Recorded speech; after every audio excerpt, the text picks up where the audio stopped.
In Montpelier, Vermont, there's an old Victorian house hidden in a quiet neighborhood. You won't find it on ghost tours. Locals don't even like talking about it. It starts with a room that no one has entered for over a century.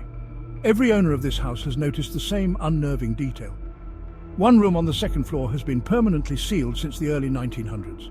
When a family moved in during the 1970s, they tried to open it, and that's when things started to turn strange. They heard scratching from behind the door late at night. Items near the door disappeared and later showed up elsewhere. Even worse, the air outside the room turned icy cold in the middle of summer. But the real nightmare didn't begin until the late 90s. A contractor was hired to renovate and finally forced the door open.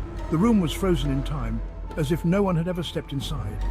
In the center stood an antique writing desk, and inside one of the drawers was a letter.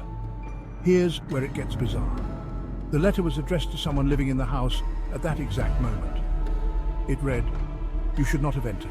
Close the door or it will return."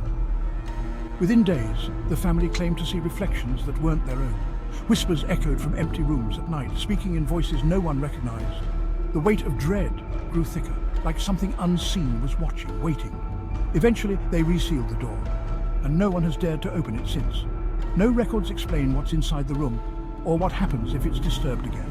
Curious for more? Subscribe or follow if you dare.